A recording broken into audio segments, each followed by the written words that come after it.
Schrodinger's cat. A thought experiment where a cat is placed into a box with a device that has a 50% chance to kill the cat. Michael! Don't leave me here! Michael! Help me! Because you cannot observe the contents in the box, you do not know if the cat is alive or not. So until you open the box, the cat is alive and dead at the same time. Unpredictable.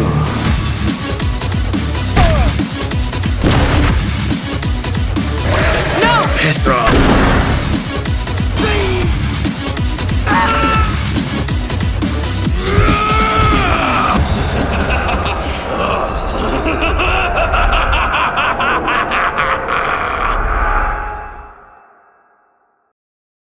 Mortal Kombat 1 Khaos Reigns expands Liu Kang's new era with a new story campaign and an all-new cinematic experience. Discover how Liu Kang rallies his champions and puts faith in his enemies as he battles the ruthless Titan Havik, who threatens to plunge the realms into chaos. If they fail, the new era will be reduced to anarchy. Look, I got lazy. I just took what they wrote on the MK website and used it as my intro. Let's just get into this fucking mess. We start the story with the woman in red and the woman in yellow fighting each other. This is Cyrax and Sector, and RIP random Lin Kui member from Sub-Zero's arcade ending who didn't turn out to be Sector. The two are sparring in the living forest, and this is where the gameplay starts. And this is one of the many old stages that got a new variant and a new soundtrack remix. The forest seems pretty dead after what happened in chapter 6. And in an intro dialogue, it's implied that the only way to save the living forest is for Ermac to sacrifice himself. What you ask, we cannot give. Then you doom the living forest to extinction. If you lose here, you get one of the funniest loss quotes. Cyrax will be fired from the Lin Kui, and the clan members are forbidden from ever speaking her name again. All this from a practice match. Cyrax wins. And it turns out this was all a simulation. This place reminds me of the training room from Mortal Kombat X. Training areas for the chosen ones only. Only you could have replaced him as our master armorer. Indeed. Is that disrespect? None is intended, Grandmaster. With your Really though? Your face made it look like you were very intended. Their next goal is to ambush Qi Liang at his wedding. attack his wedding. We may win the battle, but find we lose the war. No one will respect us. Better to be feared than respected. Dutch angle! Dutch angle! Sub-Zero's eyes flare sharply. Cyrax is gaslighted into thinking that Liu Kang has betrayed Earthreal, fired the Lin Kui, and sided with Outworld. Also Qi Liang sides with them too. This is like a really bad lie. Already she suspects our deception. Suspects are deception. Oh, I love how they know that they're fucking lying. A smirk tugs at his lips. I see the reason why it's bad now. They didn't even try. We cut to the Wuxi Academy, where we see our favorite squad preparing for the wedding. We're just extras in this picture, he says as he winks at the camera. We see the bride and the groom walking down the aisle, and I noticed that Thomas has finally taken off the Lin Kui badge after he had it on for the entire first part of the story. Looking at the crowd of monks and Shirai members, there's actually not a lot of important characters invited to the wedding. Since the Shirai are here, where's Hanzo and Takeda? And since the Wuxi members are here, where's Ashura, Caesar, Serena, Shujinko, Master Kai, Madame Bo, and other characters who have connections? I suppose the wedding budget wasn't enough, and neither was a certain other thing. The Lin Kui prepare to ambush them. I adore in this scene when the Lin Kui is showing up and they're all just in black and they stand out so much and no one notices. It reminds me of an MKX when Total Khan finally stares at the rooftops and sees Rain, Melina, and their minions like half over, just like like not even trying to hide themselves, just peeking. At least that was a high rooftop. These just walls, just like I don't know, like I know 2 people and tall. Yes. Oh, Nobody noticed it. You can just knock, you know, like that's a door. You can. By the Elder Gods. There we go. There we go. No, he's poor Wuxi. Wait, where was it? There should be a bunch of bodies after that attack. I guess they tanked it. Bihan comes in. Chapter 16. Moment of truth. I want the truth and nothing but the truth. Bihan grabs someone's face, then wins. To be fair, if Bihan grabbed my face, I would faint too. 1,000 years of pain! Harder, Daddy. What? Sector gets ready to fight, and if you look at the bottom, a monk takes a nasty kick and a punch, and he's fine. Cyrax shows up, and the guy who was frozen by Bihan completely disappears here. Oh! Wait, what the hell? Girl, you're attacking the wrong person. Girl! Girl, wrong person! So that's actually a mistake on my part. I thought Cyrax was attacking her own clan members. Turns out, those were the Shirai Ryu. Whose smart idea in NRS was it to have the Shirai Ryu uniforms and the Lin Kuis look eerily similar? Good job. Oh, hell no. You're not doing the Red Wedding. What? Season 3, Episode 9. Warner Brothers property! wait, I love that clip. Smoke is next to Scorpion, but in the next angle, he disappears for a second, then reappears in the next second. Our favorite Chudson glitching Thomas. Then Hirumi showcases her sword skills. I feel like if M1K didn't die so quick, she would have been a Kamiya fighter. God, please let her have a sister. You. What in the actual fuck? Did he just... What in the actual fuck? When did the Lin Kuei go mecha anime? Where the hell are they? Yellow and red. They have to be Cyrax and Sector. Yellow and red. Yeah, I guess like the Lin Kuei uniforms are all like black, but the more special ninjas have like their coloring and stuff. Yeah, it's kind of funny. Like Smoke just said yellow and red as if that's supposed to imply, oh, this is Cyrax and Sector. But then it's like, wasn't Scorpion yellow too? So wouldn't that be really confusing in the Lin Kuei? Man, whoever the designer there should have changed one of their colors there. I'm just saying. It's gonna be very confusing in the Lin Kuei. Yellow and red must be Scorpion and Sector. Then they fight. The Wuxi Academy is decorated with ornaments all over the place. Unfortunately, a lot of it is ruined and burning due to the ambush. But the worst thing that happened was that the sand garden is removed for the wedding. The Wuxi stage soundtrack has been my favorite one since launch, so imagine my happiness when I heard the remix for it.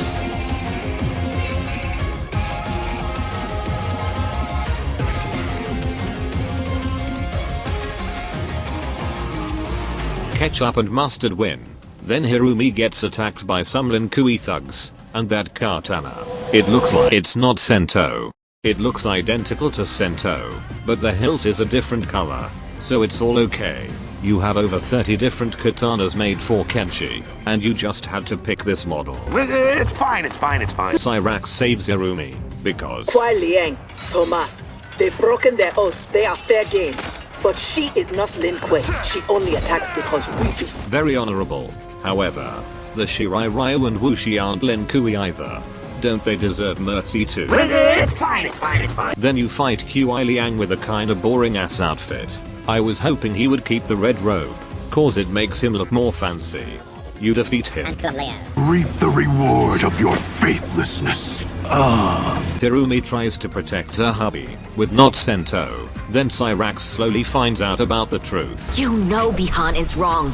They're suspecting. That is a lie. They're suspecting us. The man who let my father perish. Oh! This one? Use it. Oh. Who do you think is responsible? Grandmaster, is this true? Every word. I'd like to go over Bihan and Sector's dumbass plan here. These two tried gaslighting Cyrax as long as they could, even though they knew that she'd find out eventually. Already she suspects our deception. But they still brought her on this mission, gave her a superpowered armor suit, didn't even commit to lying. Every word. And thought that they could just deal with her during the mission. You think us unprepared? Your treachery is expected, sorcerer. Eventually she will learn the truth about Kuai Liang. We will be ready when she does. This is the guy who wants to lead nations, by the way. Cyrax defeats them. and the rest of the Lin Kuei retreat. I like this one guy who is carrying his buddy away. Cyrax claims that there can only be one punishment for her. There can only be one punishment. Kill me. And Scorpion, who has never had a katana at this point, is going to behead Cyrax, with not Sento, but Irumi pleads for her mercy. Puppy eyes.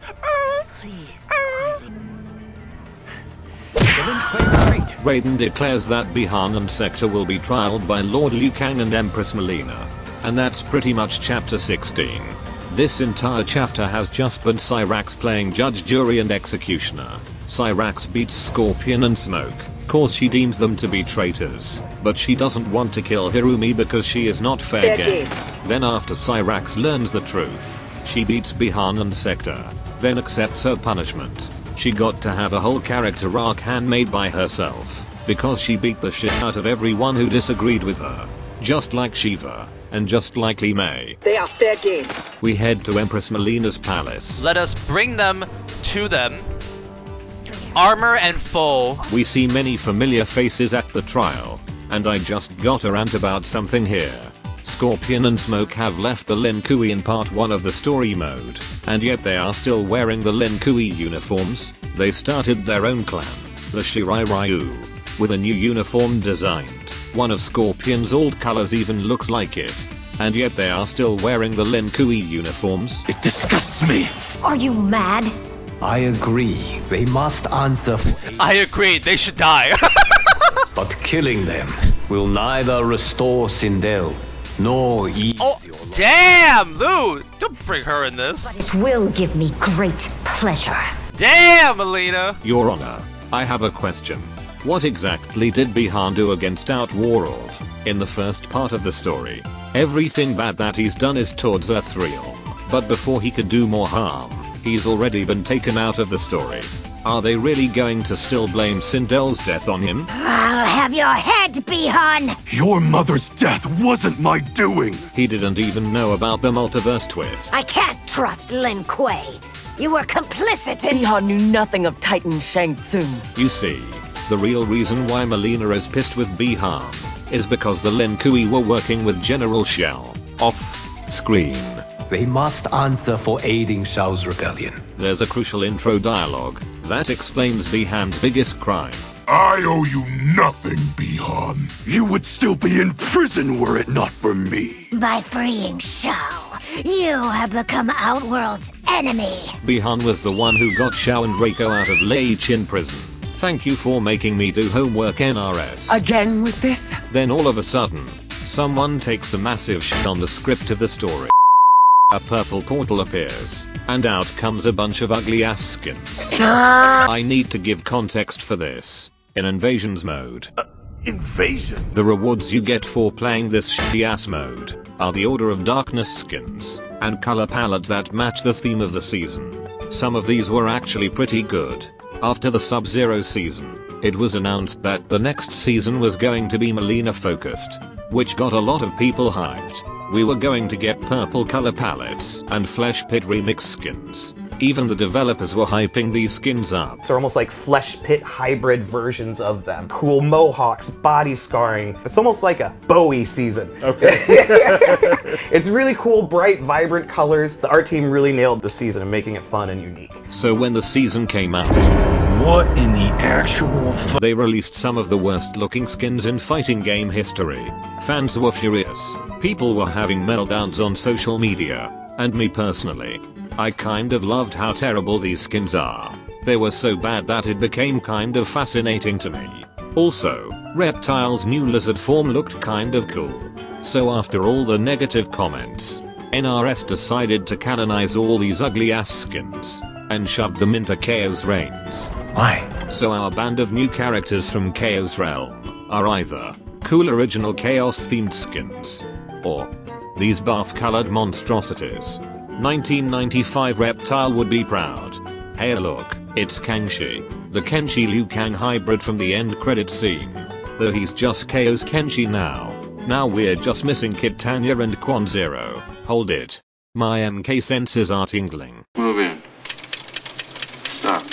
You've got to be fucking kidding me. In the after credits scene, Khaos Kenshi has Sento. In Khaos Reigns, he's got a new sword. What? Khaos Takeda is here too. This is the second Takeda who has shown up in the story mode, and the main Takeda in this timeline still hasn't made an official appearance yet. Is that an insult or not? And this is where Titan Havik appears. I love that intro of Havik, Titan Havik just throwing his freaking head in. Yo Garrus, I thought in your arcade ending you became the Watcher. I can now secretly surveil all timelines. So did you not notice the psychomaniac conquering other timelines? Correct. He talks about how he wants to bring chaos to all timelines. Blah blah blah. He's going to fight now. But now, I only need him. Garrus? Yes. The awkward stare. Say ooh. Say ooh. Chapter 17. Sector. Chaos Control! Kenshi and Takeda capture Garrus Revenant Liu Kang style, and an all-out brawl begins. The first detail I noticed was that the Umgadi immediately escorts Melina and Kitana away from the fight. Character growth. After failing miserably to protect Sindel, they are now immediately taking the royal family out of the conflict. Praise Argus. Sub-Zero and Sector join the fight. You and Sub-Zero won't earn the Empress's mercy. Oh my god! You can talk! Look at this useless stuck Tanya does. And look at Sub-Zero completely missed his shot here. It takes years to master our ways. And now you get your first fight. Chaos Quan Chi and Chaos. That's Shang Tsung! The Quan Chi you fight here is also the updated DLC version. Instead of the makeshift one we first had, the palace now has a nice new night variation. You defeat them. Oh. I was gonna say back up and they're all like screwed. Spear toss! Oh my gosh! I don't know why that's so funny. You then get knocked out of the palace and into the garden. A cool transition. Though, it is funny to think that the Great Hall was right next to the Hanging Gardens this whole time. That probably means that when Li Mei and Tanya were having their quarrel in the garden, Sindel overheard the entire thing. Let us pass, Tanya. The Empress and her family are in. You defeat your opponents. Is no one gonna help Geras? Are we gonna do like chapter 14 again? Where it's like Geras has to be, we gotta save him. Poor damsel in distress, Geras. 1v3.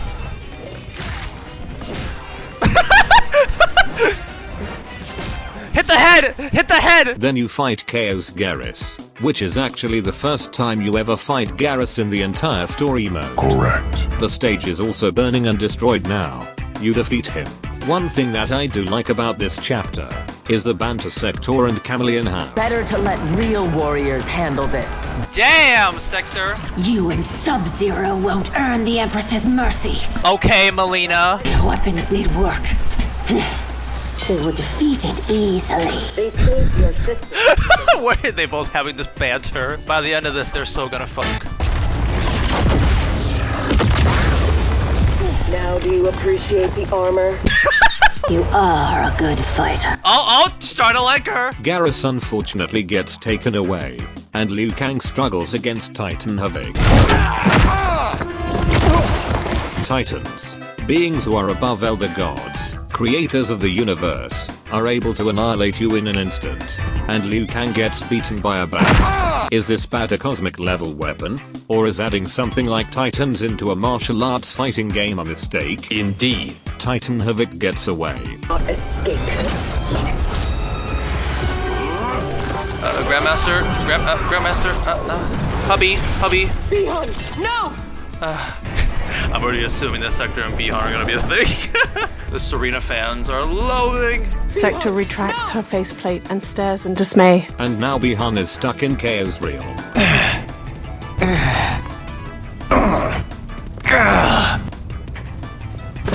Chameleon helps Tanya up. Oh no, that's not Tanya. The descriptive audio lady made a mistake. He cringes. Empress, perhaps she has earned mercy. She was complicit in Mother's death. No, the fuck she wasn't.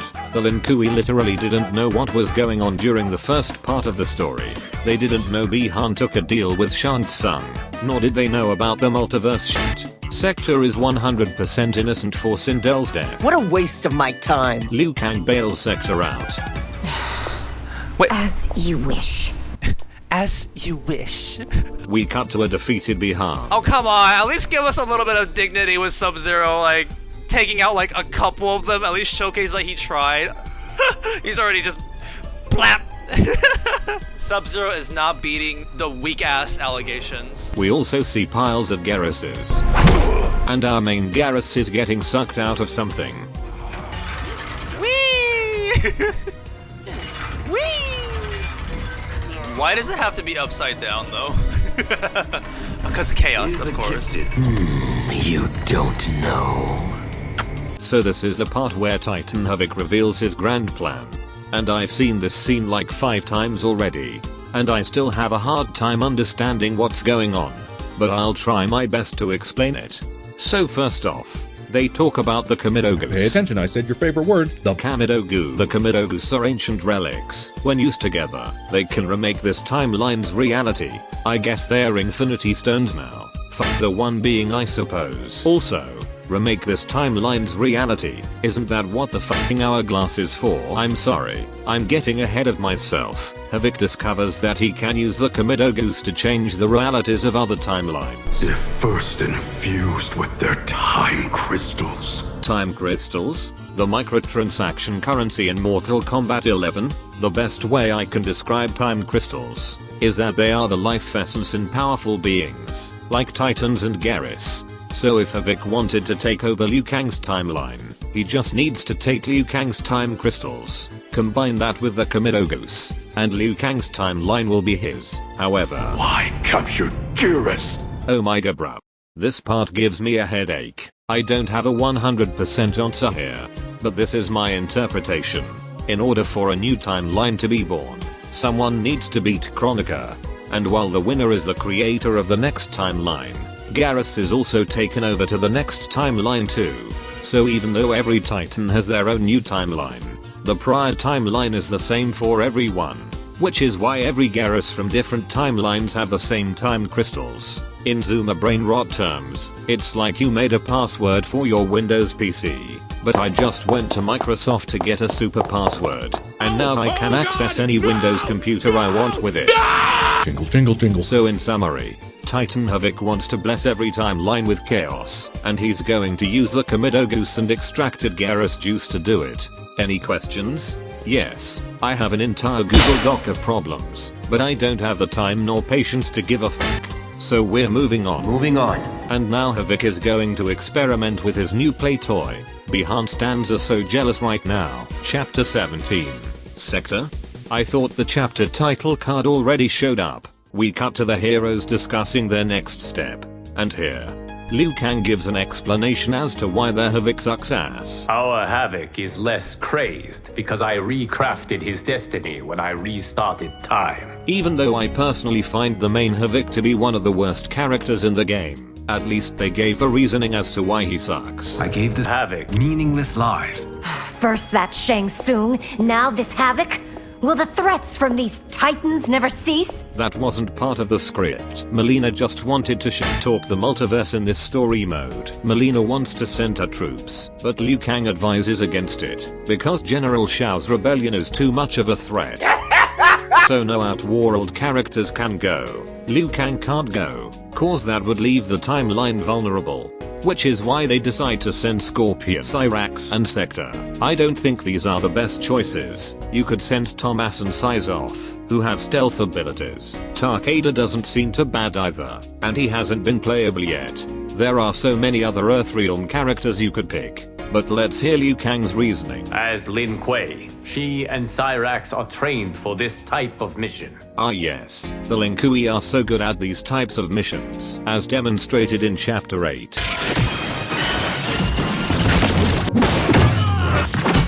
It takes years to master our ways. But the second reason is because... And they have the benefit of being with us here. Bitch, you can open a portal to anywhere. What the fuck are you talking about? I do suspect that Liu Kang wants Cyrax and Sector to go.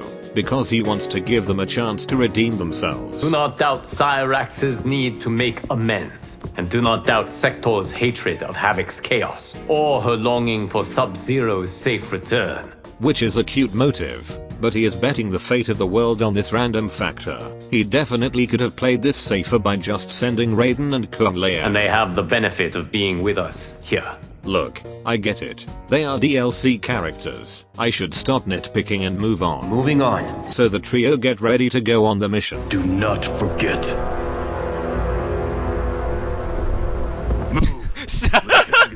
Staring for like 5 seconds.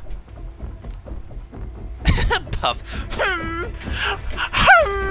We head to Titan Havik's timeline. When this crisis ends, we settle our differences. After the crisis ended, they never settled their differences. How was I fooled by your lies? They head to the night market to find some clues. Is no one gonna suspect the 2 mechas? I want that skin for Cameo Girl. Oh, is that Jade? Oh my gosh, Jade? No distractions, either of you.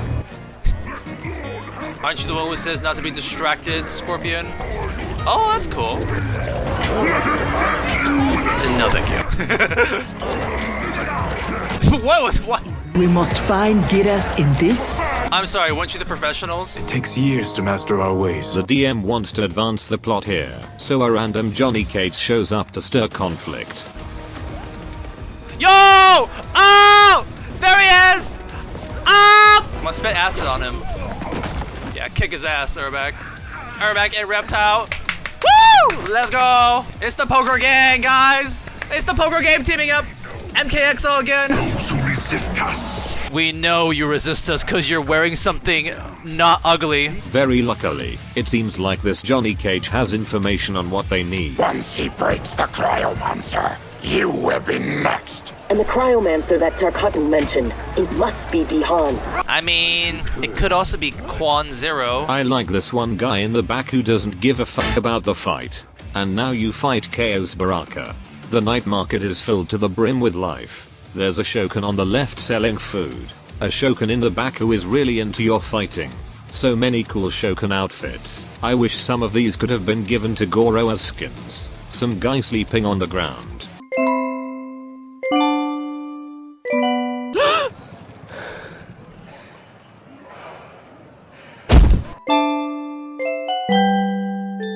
The giant snail is here too. And if you fight next to it, it'll get scared and hide in its shell, which will prompt the rider to get pissed at you. Vegeta, do you see this shit? The stage is actually packed with stuff in the background. There's a whole community of people walking around and doing stuff. In the daytime version of the stage, the background characters are all gone, except for the giant snail and the rider. You can also see the Khaloseum in the background, a stage we'll get to later on. And the best part about this stage is this guy right here. He does so many poses to get you to buy his fruits. If you start fighting next to him, he'll get really protective of his stack of fruits. And if you perform a fatal blow, the fruit stack will explode, and the Shokan will get really sad. He'll start to cry. Fucking adorable. And while I have been talking about this stage this whole time, have you all been listening to the soundtrack?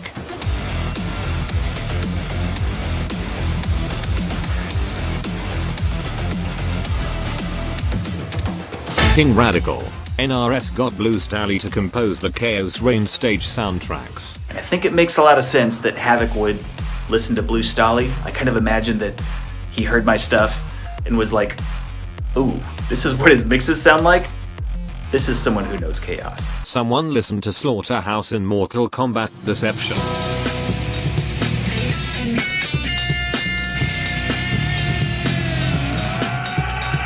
And they were like, Blue Stally, do that. This is someone who knows chaos. And now we've got one of the best soundtracks in the series. Techno and metal is what peak M1K music is. And Blue Stally gets it. Get ready to hear me shill for him every time I talk about a stage. You defeat Baraka. Next you fight Ermac. This is also the first time DLC Ermac is used instead of the story mode version. This is also canonically the first time Ermac has a mask in this game. Thank you Khaos Ermac for hiding your hideous face. You defeat him.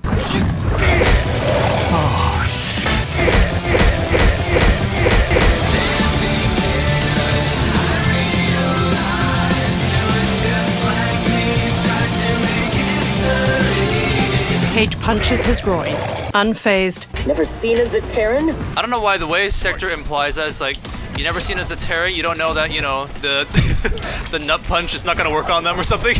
You defeat Reptile, and here Cage introduces himself. Lieutenant Colonel Jonathan Cage. He says he comes from a World War II timeline. He also mentions a name. These corridors go on and on like my old CO. Damn, Major Blake could talk. There is also a concept art of a blonde lady soldier. Would have been really cool to see Major Blade. Would have. Cage also says an interesting line here. 6 months ago, I'd have been gobsmacked by that. It seems like Titan Havik started infiltrating other timelines half a year ago, which is when he found out about the multiverse in the after credits scene. So that means it's 6 months since the events of the first part of the story. The DM wants to move the plot forward, so Emperor Reigns shows up. He explains that Garrus is most likely in Havik's citadel, but the citadel has a very complicated layout, and the only person with the scoop of the citadel is Emperor Reigns' wife, Empress Tanya. So they decide to go save Empress Tanya. We cut to the Khaloseum. Off-screen Quan Chi. What the heck? Into the arena. Go, Queen! I think this is like canonically the first win Frost ever has. Cool, I guess. Woo! Frost, you did it! So proud of you. Emperor Raid? Whoa! I'm playing as Raid? Okay. Okay, okay. Sento glows blue. That is not Sento though. He cringes. Woo! And people are saying that this is gonna be Empress Tanya, like with Melina and stuff. Chaos. Chaos. Who is it detecting though? What a convenient ability. You have a nice cock. So much for your surprise attack. Ding! Y'all had like 5 seconds to dodge that move, you know? We'll have a surprise attack as we stand here for like 2 minutes until we're caught. What are you doing? You shouldn't be here. Aww. Gong Havik! Okay, that's funny. Where's Frost? I want to fight the champion. Fuck you. Just fuck you. Okay, 1945. You guys are so fucking ugly. Then we start the fight, with Titan Havik as the announcer. Fight! There is a lot of crazy events happening on this stage. Arms will randomly be tossed onto the stage. Titan Havik will be seen in the background getting randomly ambushed by people. And this area here feels like a Tom and Jerry skit. I steal cheese! You can't catch me!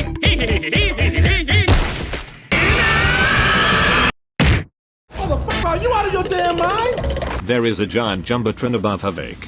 And just like the TV in the tea house, you can go into the files and change the videos to play whatever you want. In the night variation of the stage, the LED screens turn into floating skulls.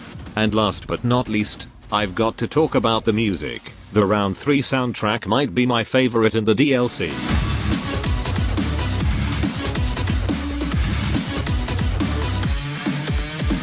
You defeat them. Oh! The slap. Oh! Showhammer. Ah! Welcome back, Sindel. Oh my gosh, y'all. You are looking ugly as hell here. Well done, husband. Oh! Back at it again. You encountered another me, who was Xiao's wife? She was smitten with him, Empress. NRS really loves shoving this couple down our throats, and they also love showing Xiao's hammer like jingling keys in front of our eyes. You defeat them, and the gang try to escape the arena. You know what, I'm gonna predict it here. I think Rain's gonna die. My prediction. just a little prediction. You are now in the maze. The maze. His microphone. There's a camera! I was about to make a joke that there's gonna be a camera! Yes, we may be in this anarchy and chaotic and completely messed up world, but we still have technology! No wonder in the intro there was like a little stuttering and stuff like that. There actually was technology and cameras here. During a brawl, the gang gets separated. It is no use. It's too thick. Hold it. Scorpion was in front of Johnny the scene before, so how did he get behind him? It takes years to master our ways. Rain and Tanya then get ambushed by... Who the heck are you? Wait, I really don't know. Who? Is that like the... No, that's Lee May. That's Lee May! What? Emperor Reiko and Empress Lee May were corrupted rulers, who were usurped by Rain and Tanya back in their own timeline. Now they have aligned with Titan Havik, and it's time to fight them. The announcer Titan Havik now has a microphone audio. Fight! You are now in the maze, Titan Havik's torture chamber, and it's the worst stage in the game. Congrats to the treasure chamber for not being that anymore. A lot of it is kinda dark and boring. There are these cool masks with creepy eyes all around the stage. They will even follow you during combat. I don't have much else to say about this arena, which is a shame considering how many great death trap stages Mortal Kombat has made in the past. At least the soundtrack is pretty good.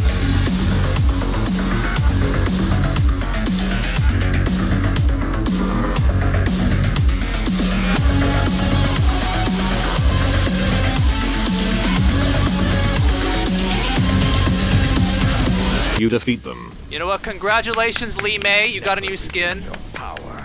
After like an entire year in this game, you finally got a new skin. Dude, lady, cover them up.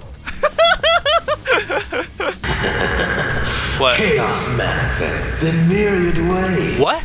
Reiko and Lee May are back, and the only way to proceed is to finish them off for good.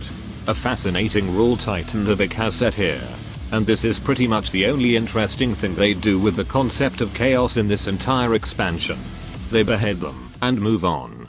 The three of them are trapped in a room with walls coming in on them, and Rain sacrifices himself to save them. On one hand, this is probably the best and most emotional scene in this expansion. The facial expressions, the water effects, the bond these two shared, the shocked face Tanya has at the end, as Havik's laugh echoes through. This is all great.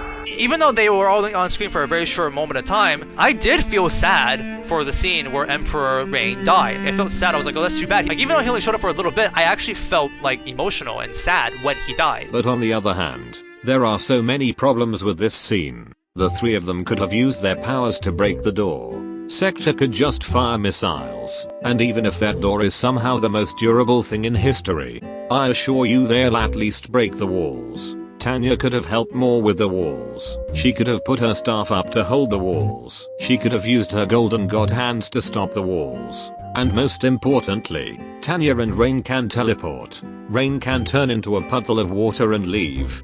And before you say, that's only a gameplay thing, we later see a Chaos version of Rain do exactly that in a cutscene. Merciful Delia! Some of these mistakes do take me out of the scene a bit, but I do still think this moment is good overall. We cut to the other group, where Cyrax and Scorpion get into an argument. And I think the funniest thing about this is that Lieutenant Colonel Cage was there the whole time. How long have we known each other? It made no sense. Me for but your then actions? nothing about your Is that what departure you're did. saying? We cut back to Sector and Tanya. To think you will be my husband's tomb. It was. Please,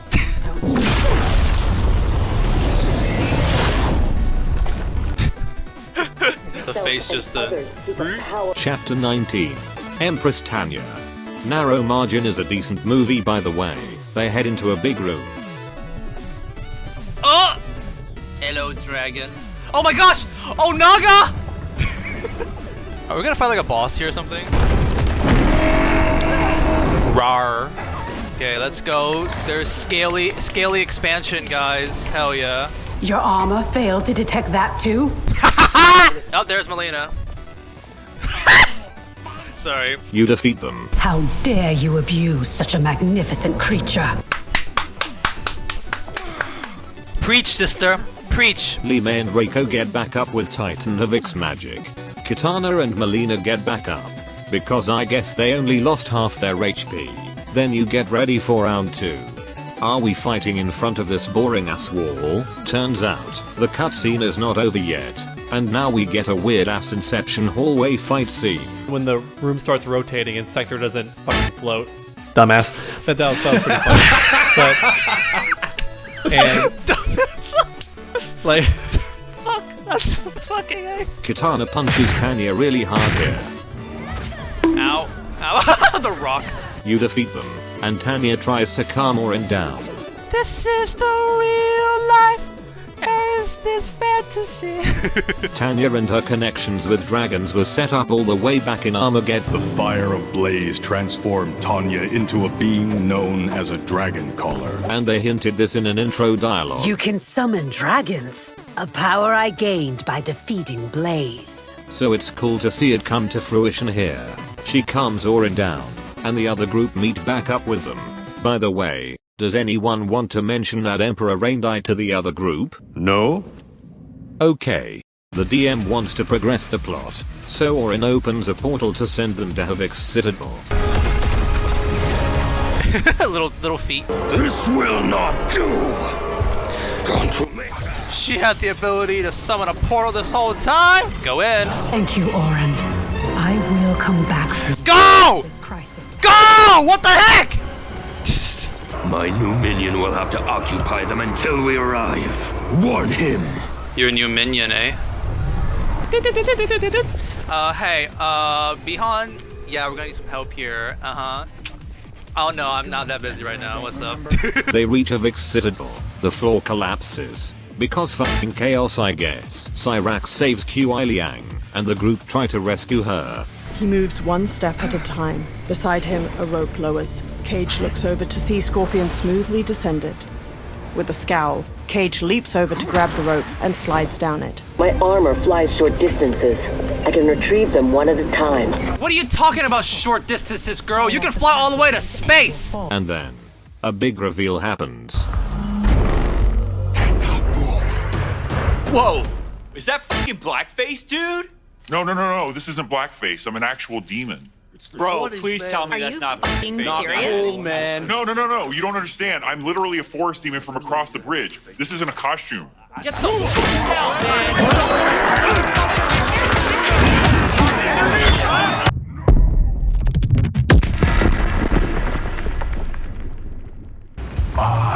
Oh my gosh, there they are. There they are, the vegetable skins. Tomato Johnny Cage! Then the fight begins. Havik's citadel is probably the most fitting stage to represent the theme of this expansion. The floating structures remind me a bit of Chaos Realm in Deception. And let's not forget the music.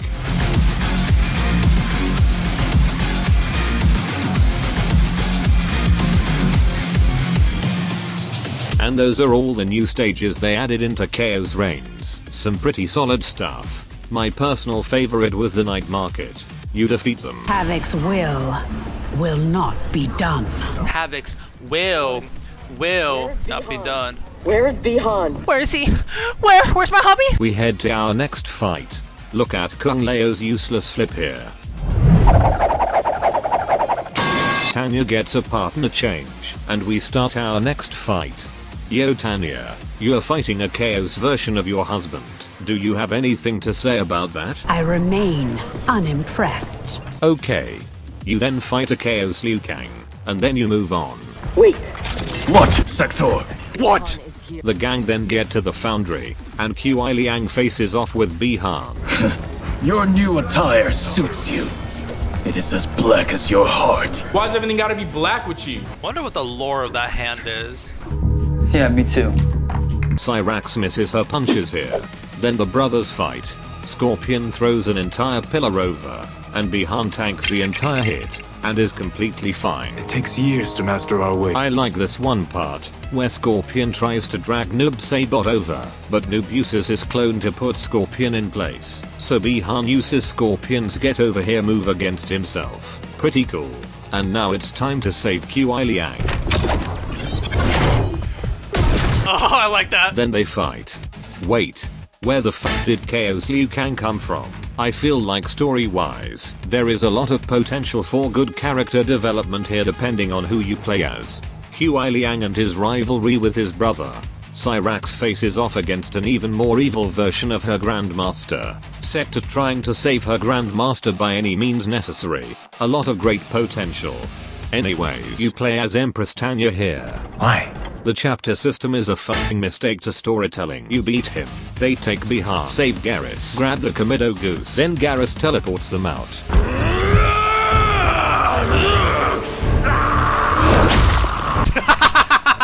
Titan Havik, why were you even late here to begin with? You can open a fucking pink portal.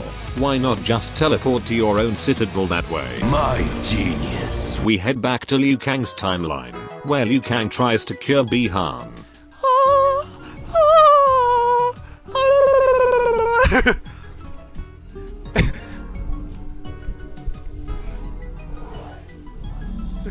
Liu Kang wasn't able to revert Bihan back to normal, but he was able to mend his mind, making this the first version of Noob Saibot to not be mind controlled by anyone. Now he's just evil on his own, similar to another well-established character. And then we get the biggest reveal in this whole entire story mode.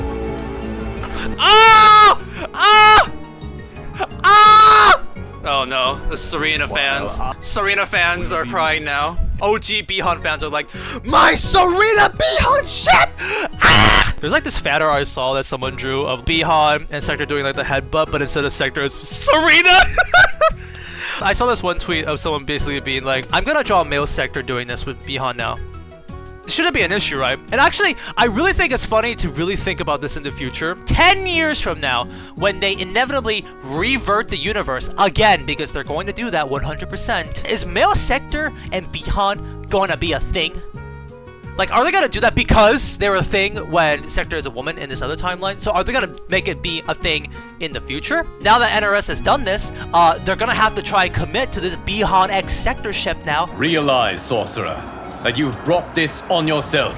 They plan to take Titan Havik's Komodo goose to the Temple of the Elements, where they will be beyond Havik's reach. Bihan explains that Havik knows everything that he knows. And also the portal gateways at Ying Valley. I'm sorry, the what? The fucking what? I'll get into this later. Chapter 20. Noob Saibot. Playing through the Shadow campaign was so much fun. Then Titan Havik ambushes them. Already destroyed. Where is like everyone else? Where's Raiden, Kung Lao, Reptile, Ashra? There's gotta be more Earthrealm characters. Already evil Sector Cyrex variants? That's funny. Dun dun dun dun dun dun. The Kamidogo is already back to him! Oh my gosh, they're so ugly. You dared to throw my plans into disarray! Shouldn't you be happy? Disarray. Chaos Revere is yours. You are no zealot. You are a hypocrite. Is no one gonna stop him? Shoot a rocket launcher or something?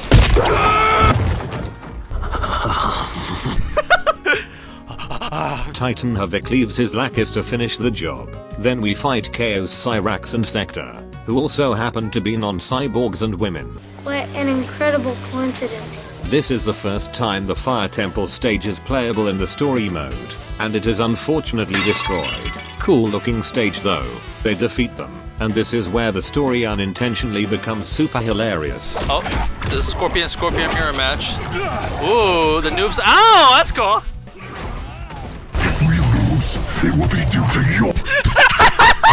Do you have time? You have no flaws. Do you guys have time to fight? Unless I require it, we cannot risk losing this. If we lose, it'll be your incompetence. I kind of want to see what happens if... I told you not to fight, Scorpion! It's such a funny thing to say in the middle of the battlefield. If we lose, it's your incompetence.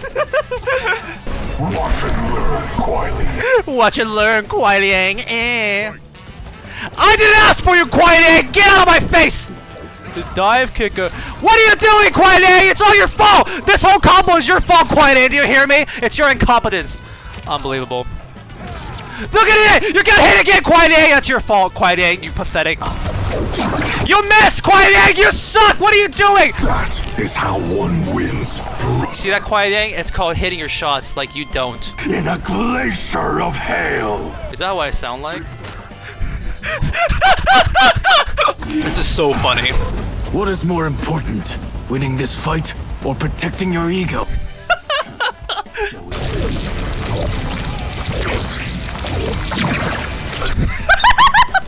You defeat them. There is no reason your life should continue. I love low tier god Bihan. There is no reason your life should continue. That's gonna be a meme. There is no reason your lives should continue. Why are you stopping him, Scorpion? Seriously, they are like irredeemable. You now die for your sins of how bad your fashion is. Should have stayed in Season of Melina. That was entirely unhelpful. We could have pressed them for information. Aren't there other ones? But we will never know. There's more other characters who you can ask. And now, the heroes are ready to go after Titan Havik. We cut to Ying Valley. Liu Kang. After everything that has happened with Titan Shang-Tsung, you didn't think to get rid of these fucking portals? If we lose, it will be due to your incompetence. Where's Katanya? Where's Quan Zero? NetherRealm Studios, you hyped them up at the end credits scene. Come on, I want to see my Katanya and Quan Zero. But then, on your left shows up to save the day. We're here to kill chaos. Okay, I know there's a lot of characters here, but like, that's it? The fate of your timeline, and every timeline, rests on the outcome of this battle. No Outworld characters, cause they're still dealing with Shao's rebellion, which I guess is a bigger deal than your world getting destroyed. Many of the same characters who didn't show up at the wedding totally could have been here. Takeda still hasn't made an official appearance yet. This could have been a good opportunity, and the character I'm shocked the most who isn't here is Smoke. There is literally no reason for him not to be here. At this point, I feel like someone at NRS has a vendetta against him. But your blood will never be Lin Kuei. With how dire the situation is, Liu Kang could have asked his multiversal friends to help. This was the last chance we could have seen Kung Lao's millions in the White Lotus Society. Anyways, it could have been better, but at least Syzoth is here, so whatever. Then an all-out brawl begins. You fight Takeda and Kenshi. Enough toying with them. We've a job to do. Patience, father. Oh! I forgot that that's his son. Thanks, NRS. You freaking made me forget about that setting. Oh. Kuai Liang! Do better! Oh, wait, that's Liu Kang. My bad. My bad. This is also the first time you fight Takeda in the story mode. The gateway is now corrupted by Titan Havik's magic, and it honestly makes for a pretty cool looking aesthetic. You defeat them. I have them. You should have kept them alive! To question them, Liu Kang! No, Liu Kang. Get out of my sight. I'm the DLC player! Honestly, this Bihan is like pretty entertaining, I'm not gonna lie. Just the fact that he's like constantly trying to prove himself and being like super angry. It's actually kind of entertaining to watch this Noob Saibot right now. You fight the father and son duo again, and that's it. I've been holding back this for too long, but it's time for me to talk about it. The truth! They fucked up Kenshi's katana again. What? In the after credit scene, KO's Kenshi's sword was Sento. In chapter 17, the sword is now the Agabamba's blade. Not the biggest deal. Perhaps Kenshi swapped katanas from one story mode to the other, but it gets so much worse. When the gang head to the Chaos Khaloseum, Kenshi senses them with the Agabamba's blade. But the next time we see it, the katana is now the Tsugaru.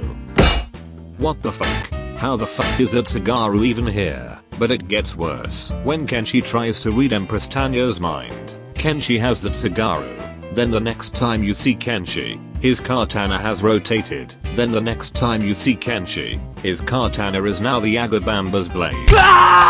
But it gets worse. During the final chapter, Kenshi will go from no katana to the Tsugaru to the Agabamba's blade. When the gameplay starts, I noticed Kenshi's sword has green on it now, and that's because when the default Kenshi is holding the Agabamba's blade, it's red and black. But when KO's Kenshi holds it, it has green. So this means they fucked up Kenshi's katana 4 times. Sento, Tsugaru, Agabamba's blade default version, and Agabamba's blade KO's version. But actually, I think I found a 5th one. During this one scene, Kenshi has the Agabamba's blade. However, the sheath has the color of the default one, but the handle has the color of the KO's one. 5 times, they fucked his blade up. 5 times. The demons, they're after me. They watch me, they're in my head. The demons are in my head. Don't do it, I shall speak. You up. Stop me. It was funny how many times they messed up Kenshi's katana in the first part of the story, but I am flabbergasted that it is so much worse in the DLC. Only you can impress me like this, NRS. You've created the Schrödinger's katana. You defeat them, and it's just Titan Havik left. I guess Chaos Garrus was defeated off screen. Titan Havik uses his final trump card. And I choose to bless all beings everywhere with anarchy. I remember memories from a long, long time ago. Havik then starts multiplying from his severed limbs, and the heroes need to stop the Haviks. Raiden, unfortunately no clips here. Smoke can comfort you, Raiden. And now we get the final battle against Titan Havik, plus the GOAT, Titan Havik clone. This boss fight is, man. He's got some new moves, including a Kamehameha blast. Time to play the pussy way. Ow, hey, I'm in the middle. Oh crap. Hey, spamming projectiles, that's not fair! But that's about it. In Invasions mode, the Havik boss fight would have fit perfectly here. It would showcase his Titan powers, and fits the Chaos theme nicely. Anyways, Noob Saibot beats Titan Havik. What? An edgy boy beats the creator of the universe. And on his own stops chaos in its tracks. How? Other than the chapter plot armor, it's implied that Titan Havik's chaotic fighting method is tough to deal with. His skills, they're unnatural. That even Liu Kang struggles against it. But because Bi-Han was corrupted by Titan Havik, he knew how his chaos worked, and could use it against him. Havik filled my mind with his chaos. I have learned his thoughts, learned his combat. Something deception shooting Koonaga, it's like poetry, it rhymes, whatever. I know Noob Saibot is a super jobber throughout the Mortal Kombat franchise, but the glow up he gets in this expansion is a little too goddamn ridiculous. The idea that Havik can grow an infinite amount of himself is actually quite frightening and scary. How can you stop something like that? The answer. Noob Saibot pulls off Titan Havik's limbs, and then he just gives up. And that's the end of the clones. That was easy. And that's it. They've won. No second phase, no surprise boss, no Bi-Han absorbing Titan Havik's powers. It's over. Wait. Another portal has appeared. We are the abandoned warriors, and we are here to battle for the glory that was taken from us. You will now face countless combatants from across timelines. Get out. What? But we just got here. Get out. Huh? We don't have the budget for it. In fact, the longer you stand there, the more money we're losing. But we prepared this for months. We have so many obscure MK characters ready to fight. And just like that, we had to cut Smoke out of the finale as a tax write-off. What? We have MKX Farah, SonicHaXD from the future.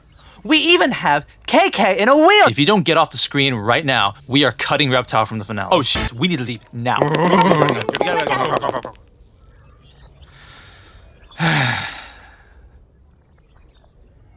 This is what the finale of Khaos Reigns felt like, by the way. Afterwards, Bi-Han wants to kill Titan Havik, but Liu Kang doesn't want to, because destroying him could wipe it from existence. And I will not kill innocent millions.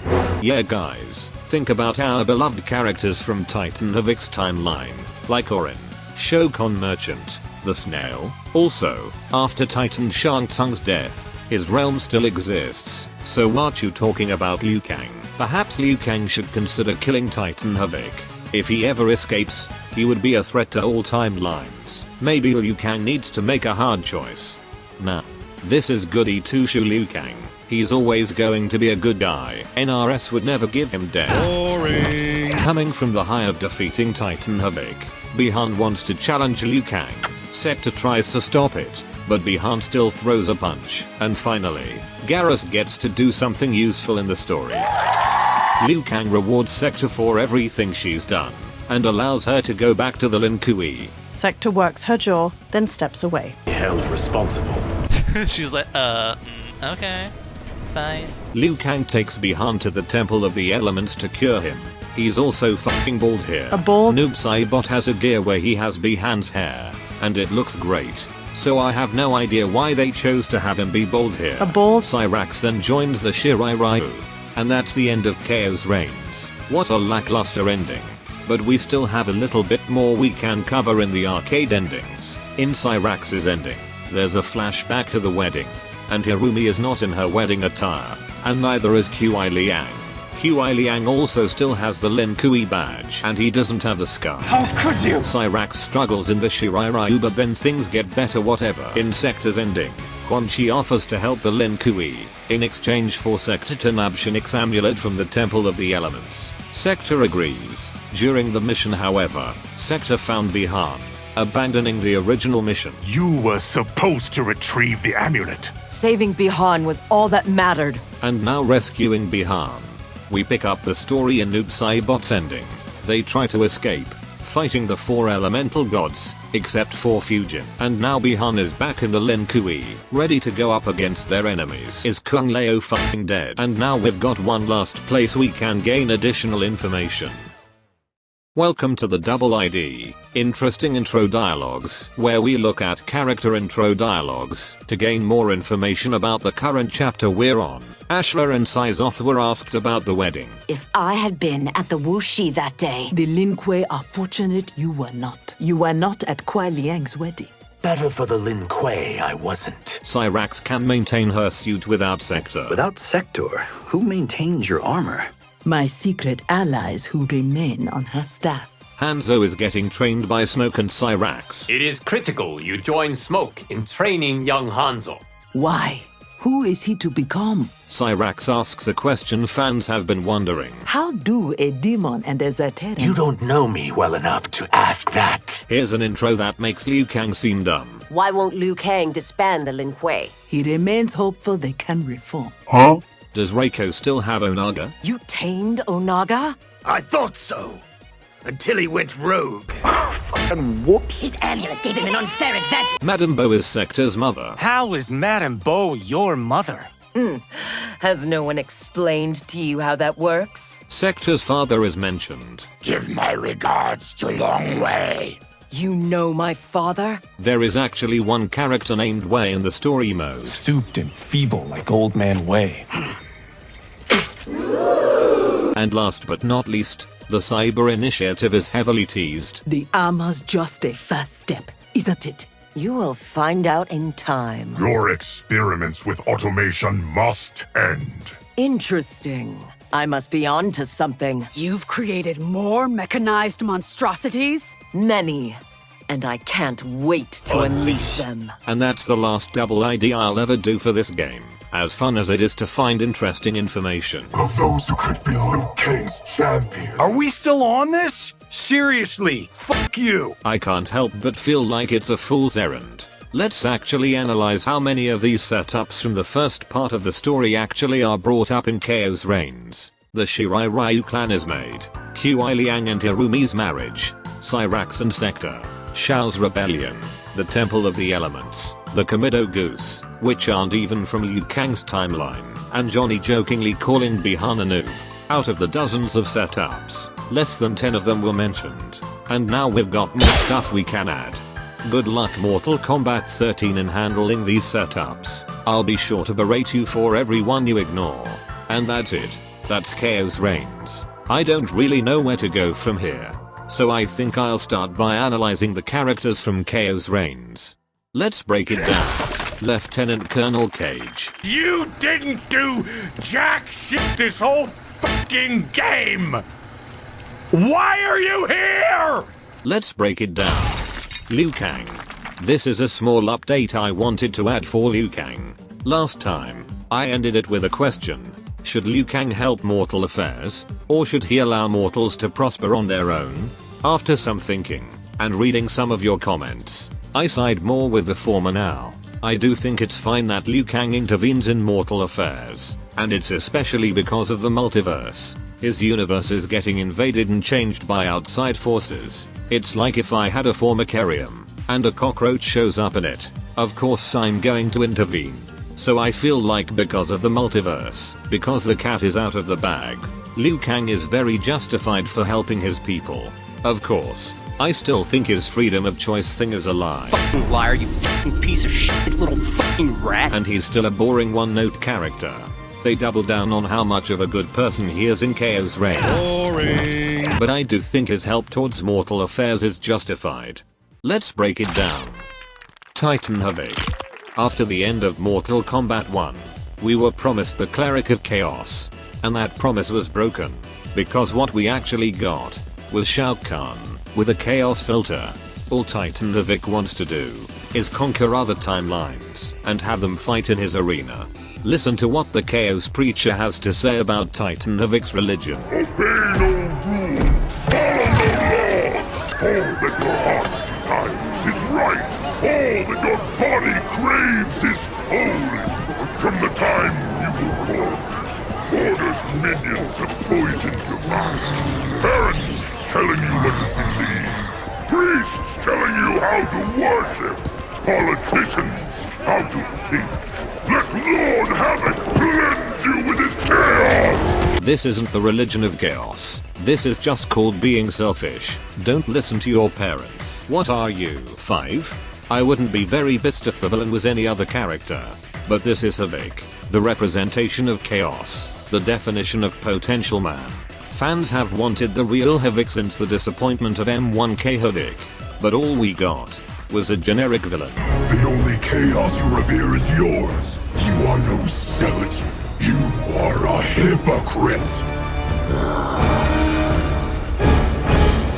It's quite embarrassing that they fucked up Havik twice, but the most baffling part is that NRS did create a character that encapsulates the definition of chaos, and his name is Ghostface.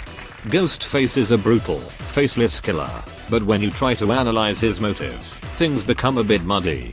He obviously seeks pleasure from killing. I can't wait to hear you beg for death. To say that you are warped and wicked Just makes me all warm and fuzzy. Yet he also has a weird set of rules. He will ask your favorite scary movie. What's your favorite scary movie? He'll break the fourth wall. Just how many have you murdered? You know what? I've lost count. Check the wiki. The Ghostface mantle is taken around by multiple killers. Have there been others like you? At least 6 by my count. That's right. There's multiple ghost faces, each with their own motives. Want an origin story? Haha, I've got tons of them. This isn't just an evil villain. He's psychotic, unpredictable, chaotic. Pay attention, I said your favorite word. Listen to the dialogue between Ghostface and Havik. You like chaos? I love chaos. What we want isn't the same. You give chaos a bad name. Fucking embarrassing for Havik to say something like that. It's so funny to me that when NRS was researching Ghostface, they didn't take anything they learned from the psychotic killer and apply it to the Cleric of Chaos in terms of a fun and unpredictable villain. Ghostface mogs both Haviks, and that's actually kind of sad. You make Havik seem almost rational. You think that's an insult? It's not. I will end it off by saying this though. Titan Havik is at least better than Liu Kang's Havik. But as Captain Price would say, that was an improvement, but it's not hard to improve on garbage. Try it again. Let's break it down. Cyrax and Sector. Character-wise, Cyrax is someone who was lied to by her clan, and now she's trying to redeem herself to the people she cares about. Sector is straight up a villain, but due to circumstances, she's constantly forced to help the good guys. A villain working with the heroes. Okay, I'm not gonna lie. I'm not really into these two characters, so I'm just going to get into the meat and potatoes. Let's start with the Cyber Initiative, and by that, I mean the lack of it. Being a cool-ass robot has been a core identity to Cyrax and Sector since the beginning. The Lin Kuei have enhanced their powers with technology, but by doing so, they sacrifice their humanity. Cyrax rejects this, and is forced to comply, while Sector embraces it, and becomes stronger and corrupt. It's a cool little lore in the Mortal Kombat universe, and it's currently stripped away.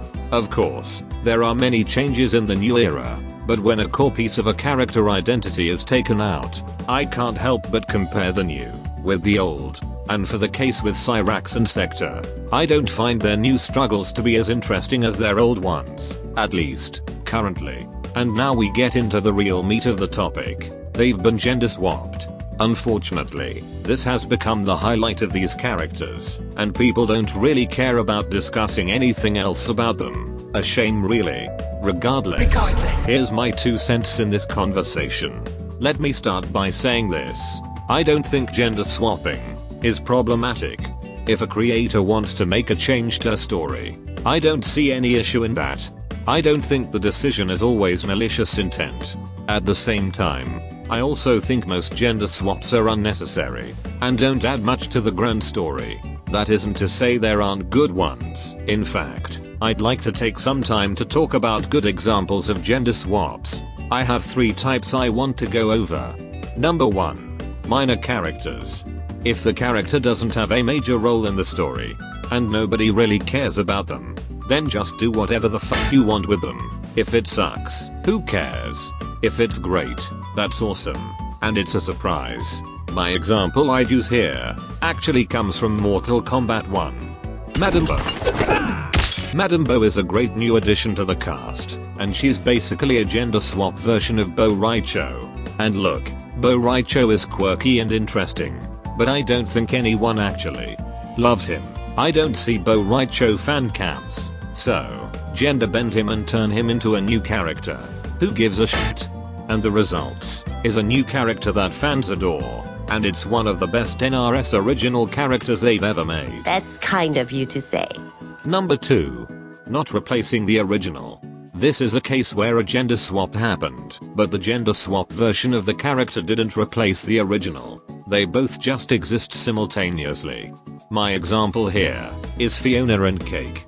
They started off as just a fan fiction, but then they eventually turned into their own characters, with their own adventures and stories. However, they did not replace Finn and Jake. These are 2 separate groups, with their own identities. Finn eventually even meets Fiona, and I like both groups very much. Number 3. Utilizing the gender. This can be seen in 2 ways. If the gender swap didn't change the character that much, then that means the character's gender didn't really define them in the first place, and this change didn't hurt the character.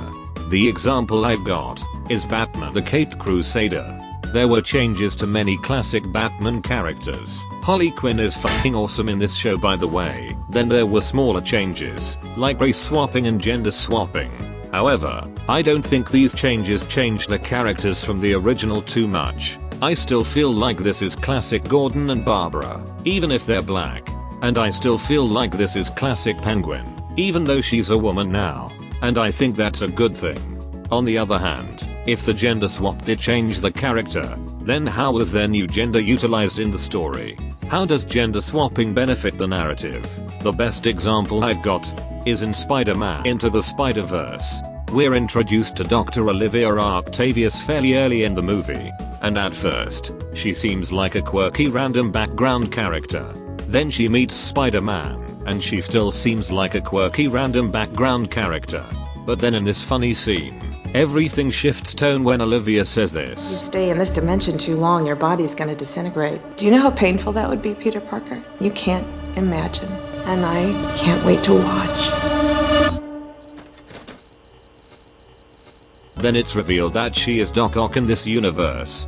Such an impressive twist. The tonal shift and reveal really caught me off guard, and I think being a woman helped this twist tremendously. If this was a dude, people could think of a couple of male mad scientists in the Spider-Man universe, so Doc Ock being gender swapped definitely helped with the subversion. Now I'm going to combine all these points to talk about my favorite gender swapped character, Shrinking Ray. She's quite the nobody in the comics, so who cares that she got gender swapped? Technically, she doesn't replace the original, cause the comic still exists, so if you want male Shrinking Ray, you can still read that in the comics. And finally, she's gotten a lot of new character development compared to her comic counterpart. But in terms of how her new gender is utilized, she got new development by falling in love with Rex, which coincidentally also gave Rex a new arc, where he wanted to improve himself. Gender bending Shrinking Ray benefited to characters, and now fans love these two way more compared to their comic counterparts. All because of this one change. Now let's see if any of these points can be applied onto Sector and Cyrax. Are they minor characters? In the story, perhaps, but in the fandom, these characters are close to top 10 in terms of popularity, so they are very cared for. Any change to them will be noticed by the fanbase. Is their original counterpart still around? Kinda. Classic Sector and Cyrax are cameo fighters, but let's be real here, the ladies are the main ones we have to play with. And lastly, do these genders play a part in the story? Yes. The fact that they aren't even robots just emphasizes their gender even more. So, what do the writers do with their new genders in the story? People now flirt with them. Call me Sector. I'll call you anytime you want. Now imagine that was a male version of Sector. Fu-ba? Lieutenant Colonel! Stop flirting with every single... Now imagine if he was flirting with the male Cyrax. Cool. Definitely would have happened if they were still males. And the biggest utilization of it was to have Sector and Bihan be a couple. Why? Who asked for this? Also, Cyrax and Kui Liang used to have a thing too. If Harumi knew what I know. She is aware of my past with Kui Liang. On a side note, M1K oddly made a lot of new ships. Kitana and Raiden, Syzoth and Ashura, Cyrax and Takeda. I hope I don't hurt that handsome face. Why? Wait, for real? Rain and Tanya, Lee Mei and Reiko. Honestly, it's more of a rarity if your favorite MK character hasn't dated anyone yet. Even though the decision to gender swap Cyrax and Sector feels progressive, the way they're utilized in the story feels regressive. They're women now. Time to get flirted on. Time for Sector's whole motive to be for a man. Bihan. Where's Bihan? Bihan. And Bihan's. No! We can finally be hung. This feels like a stereotype. And all of this wouldn't be happening if they were dudes and robots. Overall, I've seen two opinions about the gender swap. Either people don't like it, or people find it to be fine. They don't really care about the gender swap. But I don't think I've seen anyone come out to compliment this change. How this improves the character. They're glad Cyrax and Sector are women now. And I think that's where the issue lies. There is no net positive to the change. It just feels worse than what we used to have. And I just want my stupid looking tin men back. Let's break it down. Scorpion and Noob Saibot. This is basically a part 2 for both of these characters. Back in my chapter 9 video, I ended that chapter by saying this: Hanzo Hasashi wasn't built in a day. It took years of development for people to love Scorpion and Sub-Zero, and this is only the first time we've seen these two new versions of them. So maybe if they get more development, more screen time, they can turn out to be great characters. And in Khaos Reigns, we got more development for the brothers. And I think it made them fucking worse. In part 1 of the story, I thought Kui Liang Scorpion was fine. He's not better than Hanzo Hasashi Scorpion, but on his own, he's an okay character.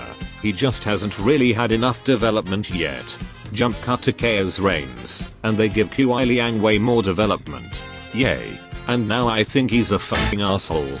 Kui Liang reminds me of Rick Flag from Peacemaker Season 2. He's a man seeking revenge, because Peacemaker killed his son.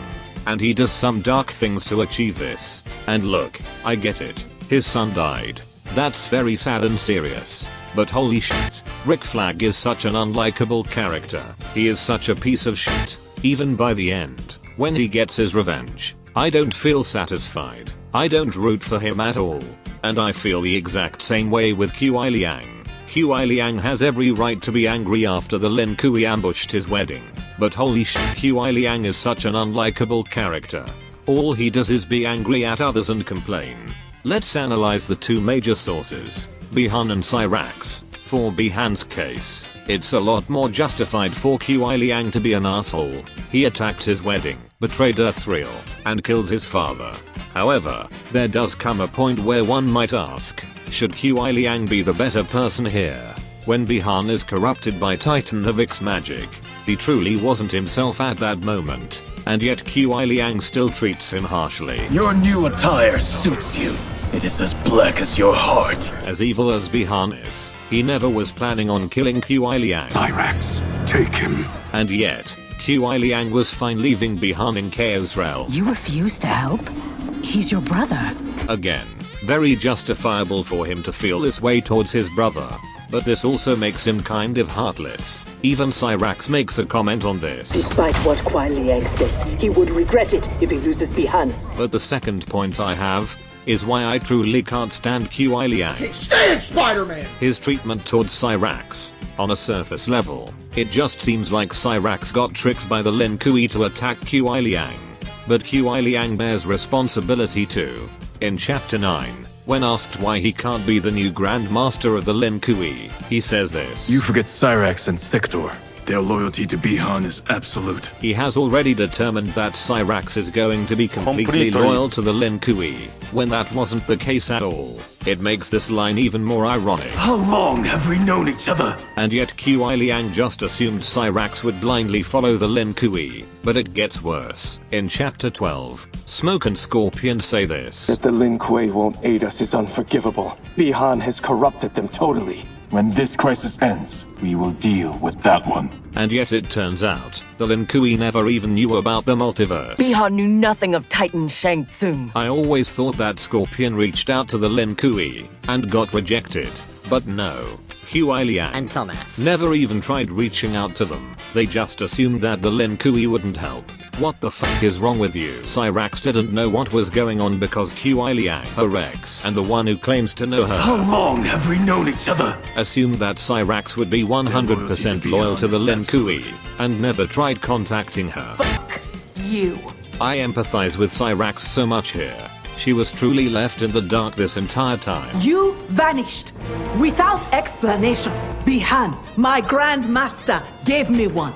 It made no sense. But then nothing about your departure did. Now let's see what Cyrax does to make amends. She saves Hirumi's life, stops the ambush at the wedding, allows herself to be executed, goes on the Chaos Realm mission, saves Kuai Liang, apologizes and shows remorse for her actions.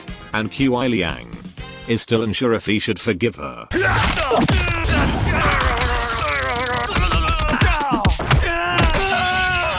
Eat lava, dipshit. The only reason he tolerates Cyrax throughout the expansion is because it was Hirumi's wish. I have not thanked you for sparing me. Thank Harumi. It was her request. And the only reason he forgives Cyrax at the end is because Liu Kang nudged him to it. I know Harumi's thoughts, but I remain unsure.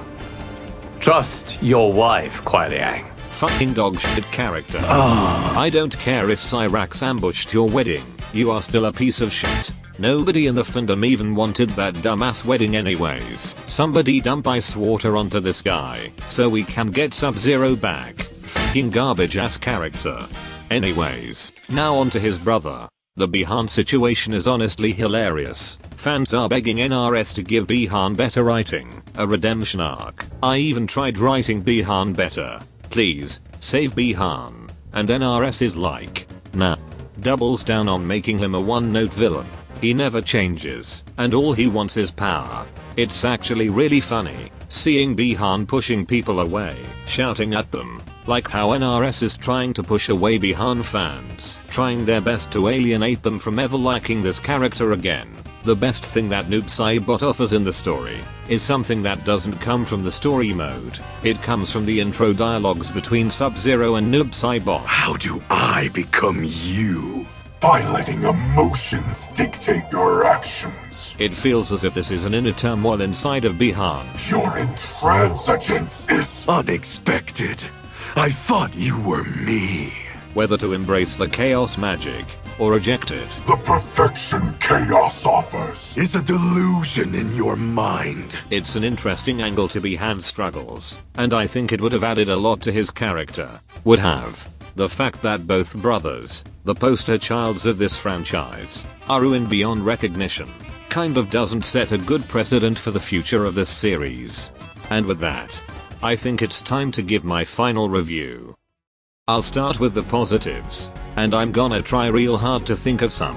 The stages were great. I quite liked some of the costumes. Blue Stally has genuinely created some of the best Mortal Kombat music ever. Damn it, none of these are related to the story. I liked Chameleon and Sector's banter, and how they slowly started respecting each other. Orin was cool. The snail was cute. I liked Gong Havik. Okay, I'm just gonna talk about my favorite thing in this expansion now. Let's break it down. Emperor Reign and Empress Tanya. The resistance group in Titan Havik's timeline was the most interesting multiverse thing NRS has done.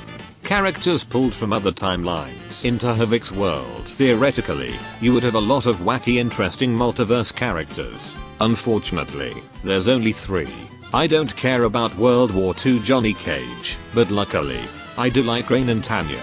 I'd go as far as to say, from a story perspective, these are my favorite versions of Reign and Tanya. Reign finally gets to be king, and unlike his previous counterparts, egotistical and selfish, I am a god. He became emperor to dethrone Emperor Reiko and Empress Li Mei's cruelty towards the people. A noble selfless act to help the people. The same goes for Tanya. She's not selfish and treacherous, and she's working with Reign, something Semi set up in MKX. Kinda. And her abilities to commune with dragons was something they set up all the way back in Mortal Kombat Armageddon. Some pretty cool stuff, but my biggest issue with these two is that, should I care? I'm not asking this as a joke question. Are they ever going to develop Empress Tanya in the future?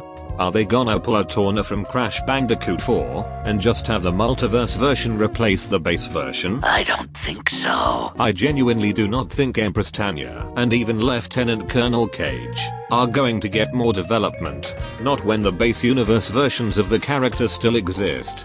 So then, why? Why put way more effort into these multiverse characters compared to the rest? They gave both the best and cinematic scenes to Empress Tanya, when she's probably never showing up again. As it stands, I think Emperor Reign and Empress Tanya are better than their counterparts, and I don't think that's a good thing. I think the base universe characters should get more development. Have base universe Reign and Tanya go on the mission, and replace their multiverse counterparts. Have Reign give the noble sacrifice. Let Tanya learn to talk to dragons. Progress these two characters, cause as it stands, these two are fucking bums. I would love to be wrong. I would love to see Empress Tanya again, but I think she's just going to be tossed aside, and if that's the case, I think they should have developed characters who aren't just one-offs. Alright, time to turn off the filters, and talk the fuck out of this game now. I think the fourth snake described it the best. Big budget invasions. True, yeah. And even then, I don't think Khaos Reigns' premise was more interesting than half the premises in Invasions mode. I remember getting comments of people asking why the multiverse is a bad thing. The first part of the story was starting it off. Maybe the multiverse can be done well if it got developed. Then Khaos Reigns happened, and it gave exactly what the fans were worried about. NRS just can't do good multiverse stories, even with the limitless potential. This shit was boring as fuck. Here's some pointers. Reference more stuff from your older games, like the Chaos Realm we wanted to see.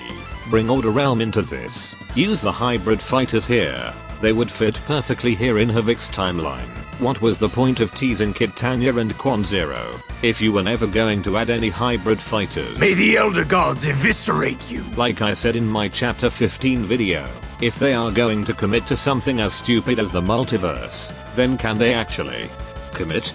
And yet, I felt this entire story was tame.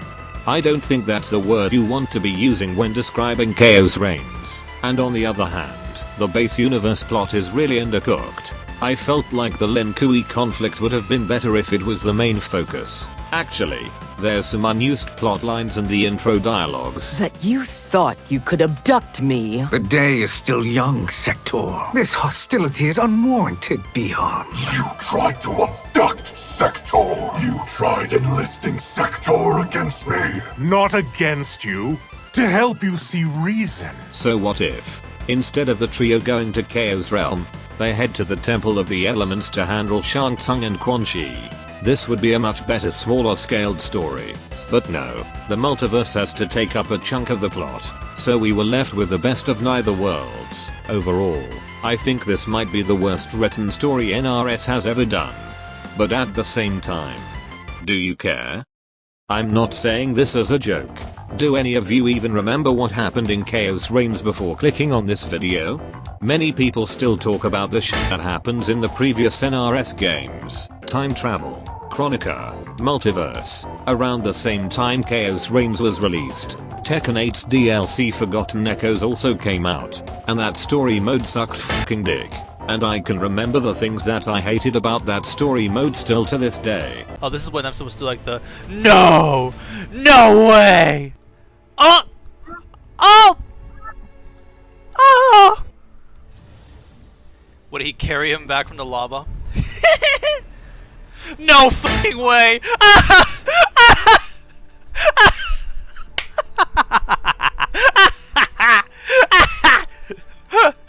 Yes, of course. Of course. So he never fell in the lava. It's all good, guys. Kazuya never saw that fucking flash. Oh, Tekken never change. But for Khaos Reigns, nobody really gaffed. The most controversial thing to come of that expansion was that they gender swapped Cyrax and Sector. The truth is, a lot of people just thought Khaos Reigns was a mid-story mode. It's a small conflict, with a little journey, and an epic final battle. Nothing really explosively bad happens. In fact, nothing really affected the grand scheme of things in the MK universe, except that Sub-Zero is now Noob Cybot. So like, should I even be this worked up about this expansion? This is exactly how I felt the first time I finished the story mode. I don't think this was like terrible or like unnaturally bad or like, oh, this sucks so bad or something like that. It was just kind of like, okay. I don't like it, but I can't convey really harsh emotions towards this story mode. Yeah, that was just kind of I don't feel much, honestly. So, I ask the question. Was Khaos Reigns shit or mid? I genuinely hated so many things about this story, and yet, nothing really reached Chronica levels of bad, and yet, this is some of the worst writing in an NRS game, and yet, I can still think of worse characters NRS has written, and yet, this story is so bad, and yet, was this story so bad? Is it shit or mid? Shit or mid? Shit or mid? Shit or mid? Shit or mid? Shit or mid? Shit or mid? Schrodinger's cat. A thought experiment. Where a cat is placed into a box. Khaos Reigns is shit and mid at the same time. It's the worst kind of bad. It's not shit enough for me to get attached to, and yet, it's not mid enough for me to brush it off and forget. It's in this perfect spot of bad that just fucked with my brain. Maybe this was the Chaos Titan Havik was trying to make me feel. Trying to even come up with a word to describe this is impossible. Schrodinger's bad. Regardless, if I combine both Khaos Reigns and the first part of the story together, then I have no hesitation in saying that Mortal Kombat 1, objectively, sucks, and I really don't have much hope for their future installments, unless they ditch the multiverse, or reset the universe. Also, I know I just went through a whole tangent about Schrodinger's bad, but I do think this is the worst story mode NRS has ever made. How can I not say that when they gave Kenshi 5 different katanas? And now, I end this off with my final requiem. Scorpion Sun Metal Chain. Scorpion Sun Metal Chain. He started falling for Hirumi. Then he got beat up by Linkui. Scorpion Sun Metal Chain. Scorpion Sun Metal Chain. Half show up without warning. MK fan just felt a scorning. Scorpion Sun Metal Chain. Scorpion Sun Metal Chain. Sector Bihar. Nuzzle. I can feel the damn gun muscle. Scorpion Sun Metal Chain. Scorpion Sun Metal Chain. Bihar points at Havik crew. There is no reason your life should continue. Scorpion is such an asshole. Scorpion is such an asshole. I want to throw at him some coal. He really truly is half weird. He really truly is half weird. Because Scorpion's just a piece of shit. Goodbye, Mortal Kombat 1. Although I can't say it was all fun. At least you gave me a good run. The parts that I liked, I guess was good luck, cause the rest of it all was just a muck.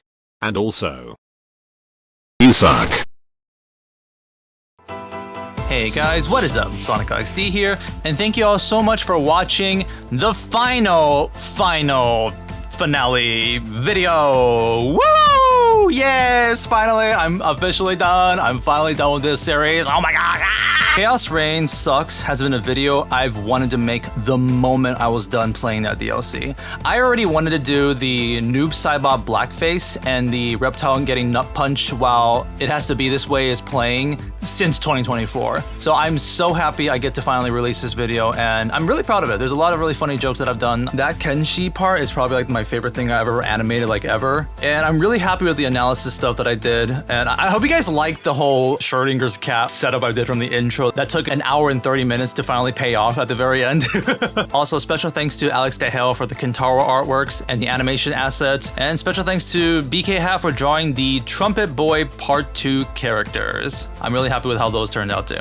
And special thanks to my brother for singing Scorpion and Some Metal Chains Part 2. Now, I kinda lied just then.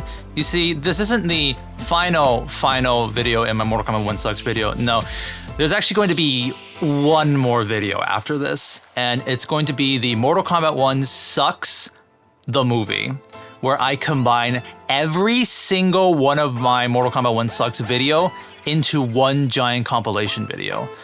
And that video, I estimate, it's at least going to be 8 hours long. After 3 years, I have created a pyrocynical video.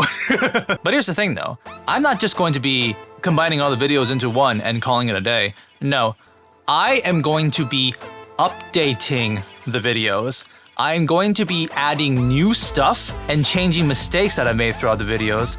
I have an entire patch notes of details that I'm going to be changing in every single one of my chapters. Yes, every one of them is getting some slight changes, or I'm adding some new skits, and it's all either things that I have self-reflected throughout the years, or stuff that I've added because I read some comments and some opinions, and I decided, yeah, I think I should change it like that and whatnot. So here's the big thing that I want your help with, and this is the last chance you guys got. What are things you want me to add? What are stuff you wanted me to add throughout my Mortal Kombat 1 Sucks videos? It's like, I wish Sonic added this. I wish Sonic didn't say this. I wish this opinion kind of sucks, actually. This is your last chance you get to update my Mortal Kombat 1 Sucks videos. For example, before this Khaos Reigns video was released, I saw this comment where someone said like, the Khaos Reigns is basically like Stranger of Paradise from Final Fantasy. And I thought that comment was so funny that I added that last minute into my video. So anything you guys want, any changes you want, now is the time to ask me in the comment section. This will be the final chance you get, because once the Mortal Kombat 1 Sucks the movie is out, that's it. That is the last time I'm ever touching Mortal Kombat 1 content on this channel, basically. But regardless, this is technically the final part in the entire Mortal Kombat 1 Sucks saga, and I'm so proud of myself that I spent 3 years meticulously creating this entire series and making all these videos. It was a lot of fun, and I'm never doing it again. I'm sorry, I cannot put this much effort into one game ever again, despite having so much passion for Mortal Kombat 1. You are never gonna see me put this much effort into something like this again, ever. From now on, it's gonna be just like a 1 hour video, one and done, basically. I can't, unless if I feel, who knows, maybe I'll go back on this in the future, but this entire 8 hour long saga is gonna be a one-time thing on my channel, but I'm still very happy with it, and thank you all so much for joining me on this ride. Anyways, that's all the time I've got, and I'll see you guys later. Bye-bye! So Alex DeHale sent me sketches of the Kentaro arts, and here's one of the sketches he sent me. My mom is kind of homeless. Here's the funny thing, by the way. He did not draw that Aisho speed face. That is actually a panel from the Mortal Kombat X comics. Mortal Kombat X comics predicted Aisho speed face.